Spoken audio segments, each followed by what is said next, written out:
Hello बच्चों, superb coaching centre KWC में आपका स्वागत है।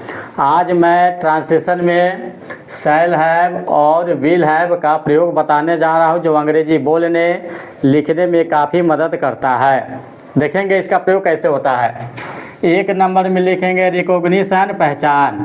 संज्ञा या सर्वनाम प्लस पास होगा, पास होगी, पास होंगे, पास रहेगा, पास रहेगी, पास रहेंगे, या मिलेगा, मिलेगी, मिलेंगे। ये शैल हैव विल हैव का प्रयोग है।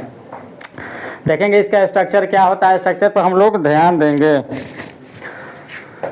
2 नंबर लिखते होता है बनावट या संरचना, स्ट्रक्चर। 1 नंबर में सब्जेक्ट प्लस शैल या will plus have plus OW। OW का अर्थ होता है अदर वर्ड्स, कोई अन्य शब्द आएगा। अफर्मेटिव सेंटेंस हो गया। सब्जेक्ट 2 नंबर में सब्जेक्ट प्लस शैल या विल, शैल या विल प्लस नोट प्लस है प्लस OW। इसको बोलते हैं नेगेटिव सेंटेंस। NE से समझ जाइएगा, नेगेटिव सेंटेंस है। ठीक है। सब्जेक्ट प्लस शैल या विल प्लस नॉट प्लस है प्लस OW। OW का अर्थ होता है अदर वर्ड्स। ठीक है। NE negative sentence. देखना उसमें कहाँ दिखाई दे रहा, नहीं दे रहा है। 3 नंबर में क्या होता है, इंट्रोगेटिव सेंटेंस बनाने के लिए क्या होता है कि शैल और विल को सब्जेक्ट के पहले हम लोग रखते हैं। ध्यान देंगे यहाँ शैल या विल, शैल या will plus subject plus note को ब्रैकेट में रखे हैं plus have plus OW other words. इसको बोलते हैं INT interrogative plus NE negative. ठीक है। इसमें कभी कभी निगेटिव भी आ जाता है, इसलिए इसको ब्रैकेट में लिखे। ब्रैकेट का मतलब होता है इसमें नोट। हिंदी में नहीं आएगा तो नोट का प्रयोग करेंगे, नहीं आएगा तो नोट का प्रयोग नहीं करेंगे। 4 नंबर में WH प्लस शैल या will plus subject plus note plus have plus OW का मतलब अदर वर्ड्स। इसको बोलते हैं हम लोग WH क्वेश्चन। क्या बोलते हैं, WH क्वेश्चन। चलिए फिर से समझिए किसका प्रयोग पढ़ रहे हैं। शैल हैव और विल हैव का प्रयोग हम लोग पढ़ रहे हैं। इसका पहचान क्या होता है। 1 नंबर देखिए रिकॉग्निशन। रिकॉग्निशन का अर्थ होता है पहचान। संज्ञा सर्वनाम का पास होगा, पास होगी, पास होंगे, पास रहेगा, पास रहेगी, पास रहेंगे, या मिलेगा, मिलेगी, मिलेंगे। जब इस संज्ञा सर्वनाम के बाद आ जाए तो समझेंगे कि शैल हैव और विल हैव का प्रयोग है। स्ट्रक्चर देखिएगा 2 नंबर में बनावट या संरचना। स्ट्रक्चर देखिएगा सब्जेक्ट प्लस शैल या will plus have plus OW means other words, अन्य शब्द प्लस अफर्मेटिव। सब्जेक्ट प्लस शैल या विल प्लस नॉट प्लस है plus OW other words. Negative sentence, इसमें नोट लग गया, निगेटिव हो गया। फिर देखिएगा शैल या will plus subject plus not plus have plus OW का अर्थ होता है अदर वर्ड्स। ब्रैकेट में INT interrogative plus NE negative. Interrogative negative sentence इसमें होता है। 4 नंबर में WH प्लस शैल या will plus subject plus not plus have plus OW means other words. Bracket में WH क्वेश्चन। तो ये स्ट्रक्चर कंप्लीट हुआ। आगे बढ़ेंगे। अब इसको इतने करना। नीचे दिखाई दे रहा है 3 नंबर दिखाई दे रहा है जी। 3 नंबर लिखेंगे the method of making sentences. The method of making sentences. नीचे वाला दिखाई दे रहा है ना। The method of making sentences, वाक्य बनाने की विधि होता है। द मेथड ऑफ मेकिंग, इसका हिंदी होगा वाक्य बनाने की विधि। वाक्य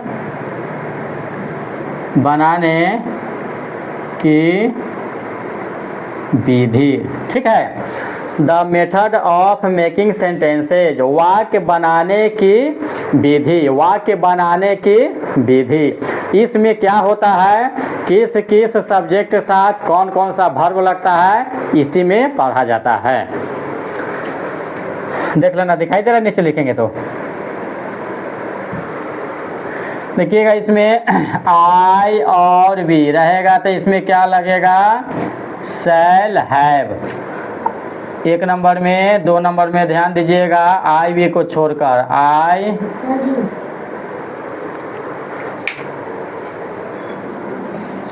ठीक है। The method of making sentence लिख दीजिएगा। 1 नंबर में आई वी रहेगा तो क्या करेंगे, शैल हैव का प्रयोग होगा आई वी के साथ। चाहे इसको ऐसे लिख लीजिए, इसको ऊपर लिखा देते हैं। चलिए विद्यार्थी थोड़ा उतारेगा, रहने दीजिए, अब टिक टैक नहीं करना।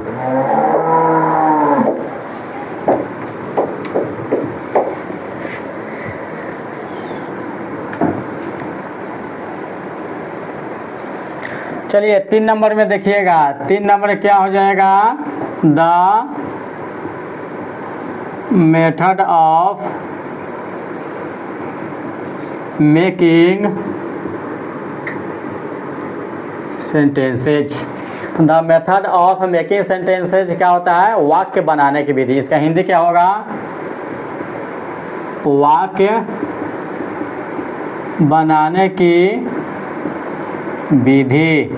इसमें क्या होता है, द वाक्य बनाने के, the method of making sentences, वाक्य बनाने की विधि में किस सब्जेक्ट के साथ कौन कौन सा वर्ब लगता है। देखिएगा, ध्यान दीजिएगा। 1 नंबर में आई वी के साथ शैल हैव, शैल हैव का प्रयोग होगा, ठीक है। आई वी के साथ शैल हैव का प्रयोग होगा। 2 नंबर में आई वी को छोड़कर, आई वी को छोड़कर सभी सब्जेक्ट के साथ, सभी सब्जेक्ट्स के साथ विल हैव, विल हैव का प्रयोग होगा, ठीक है। देखिएगा, आई वी के साथ शैल हैव का प्रयोग होगा, आई वी को छोड़कर सभी सब्जेक्ट के साथ विल हैव का प्रयोग होगा। आई वी नहीं रहना चाहिए, ठीक है।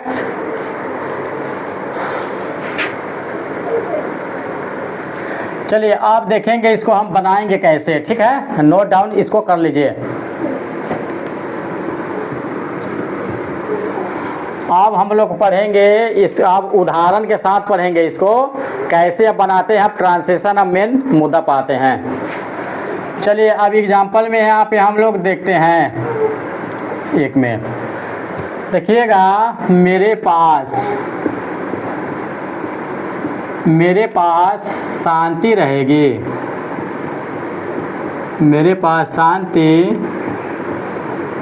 रहेगी, या मुझे शांति मिलेगी, मुझे शांति मिलेगी, या मुझे शांति होगी, ठीक है। ध्यान दीजिएगा, ये तीनों ट्रांसलेशन एक ही है। क्या है, ये तीनों ट्रांसलेशन एक ही है, है ना। तीनों ट्रांसलेशन क्या है, ये 3 तरह के दिखाई दे रहा है, लेकिन है एक ही। पहचान मिलाइए, कभी भी पहचान जो आएगा या तो सर्वनाम के बाद आएगा या संज्ञा के बाद आएगा। संज्ञा वाला भी बताएंगे। मेरे पास शांति रहेगी, मुझे शांति मिलेगी, या मुझे शांति होगी। ये पास होगा होगी के सेंस में होता है। बनेगा कैसे, ध्यान दीजिएगा।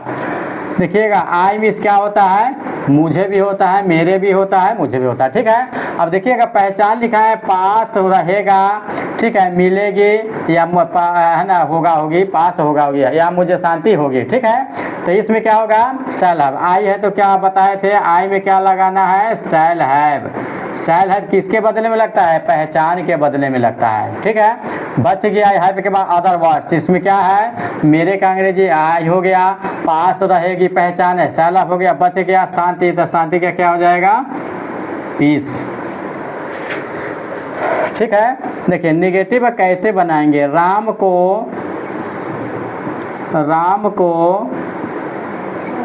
शांति,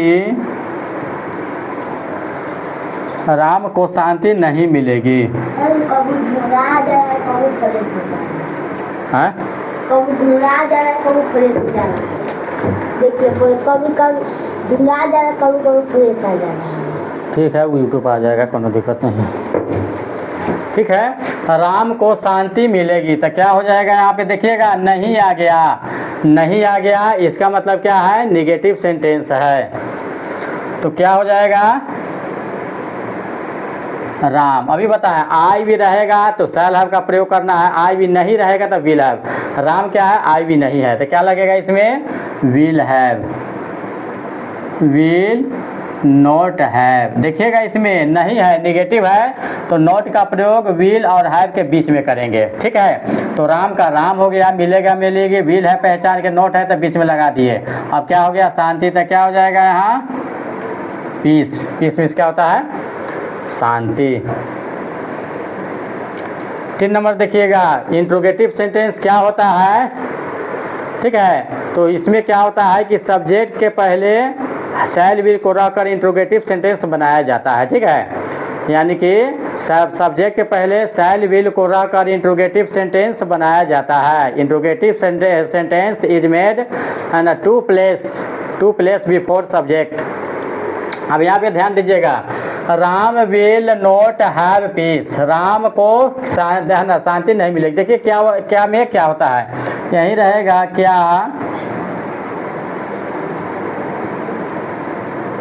क्या हम लोगों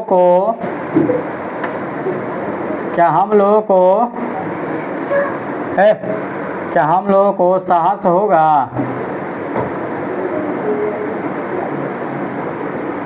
देखिएगा, क्या हम लोगों को साहस होगा।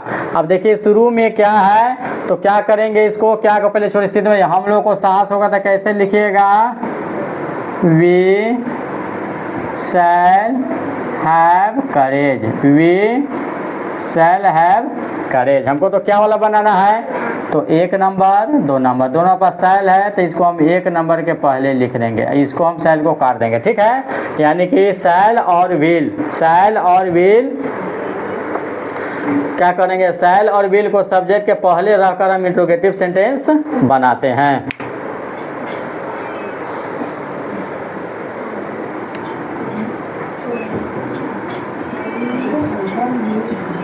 चलिए ध्यान दीजिएगा, स्ट्रक्चर नंबर 4 पर कैसे बनेगा।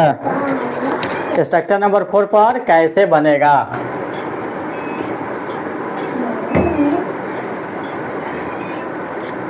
यही होगा, रीता को मेरे लिए समय नहीं होगी। ठीक है, रीता को यहाँ पे कैसे कर दीजिए, रीता को कैसे। ठीक है, रीता को कैसे मेरे लिए समय नहीं होगी। ठीक है, कैसे बनेगा, ध्यान दीजिएगा। सबसे पहले कैसे का अंग्रेजी लिखेंगे, हाउ। इंट्रोगेटिव बनाने के लिए, WH बनाने के लिए, WH का मतलब होता है what, why, when, where, how much, how many, how often, ये सब होता है। तो सबसे पहले कैसे का अंग्रेजी लिखते हैं, रीता को मेरे लिए समय नहीं होगा, तो पहले सीधा बना दिए, क्या हो जाएगा, Rita will not have time